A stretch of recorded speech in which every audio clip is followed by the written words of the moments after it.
deal with it. Okay. Well, you're going to reserve your question for the minutes. I have read the item agenda 11. Thank you, Mr. Shaker. Yes, thank you, Mr. Schick. I'm glad you made the drive from Hamilton in the rain.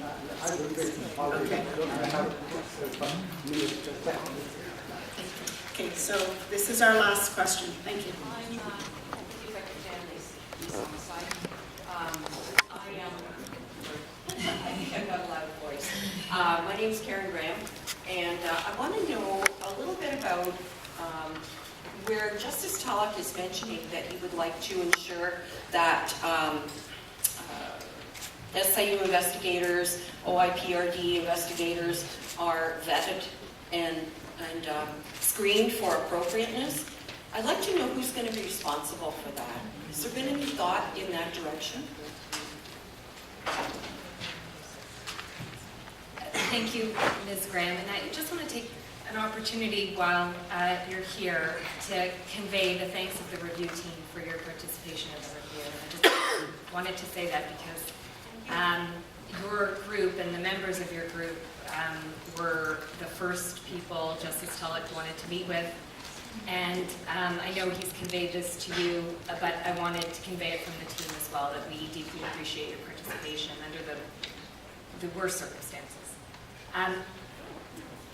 With respect to screening investigators for potential pro-police bias, that's a key recommendation in the report by Justice Tulloch. In terms of the detail of who would oversee the screening process, the report doesn't drill down to that level of minutiae. However, the report does recommend that the Ombudsman of Ontario oversee the bodies, which is a new recommendation and one that Justice Tulloch deeply hopes is adopted. And that would give the ability to raise concerns and complaints about the oversight bodies to the Ombudsman, which is not a power that is available as it stands. And so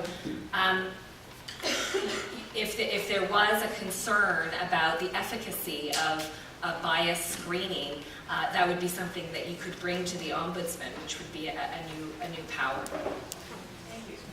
And thank you again for all of your...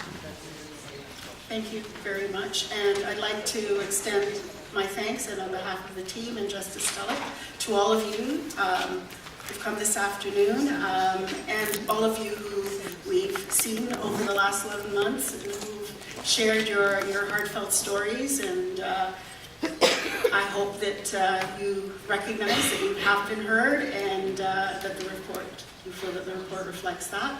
And at this point, I will hand the floor, after a very short set change.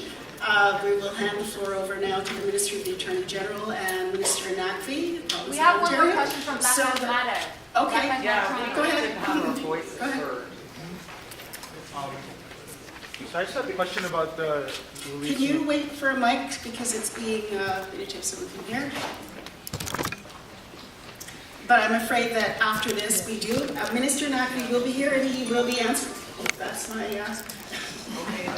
timer. So I just had a question about the release of evidence when charges are not being made. Mr. Tulloch said that the report will be released and there will be evidence released within that report. I just wanted to know the extent of what that evidence will be. Will it be redacted? Will it be censored? Because if the police officer's name is not going to be released, how will that evidence be released? You can identify the police officer through a picture or a video or something like that. Thank you for your question.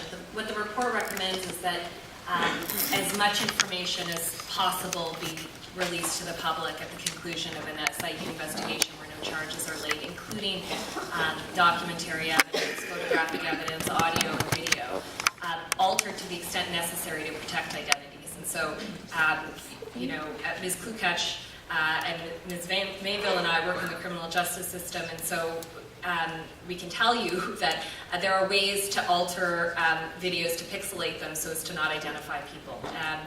The report is also specifically directs that where information is held back from the public, where there are redactions, that there be an explanation so that the public can see why is it that I wasn't provided with a summary of this witness, and that there is an explanation by the director. The idea is that the public needs to be in a position to assess those judgment calls, and that's really what is behind Justice Tulloch's recommendation in that regard. Okay, and thank you very much.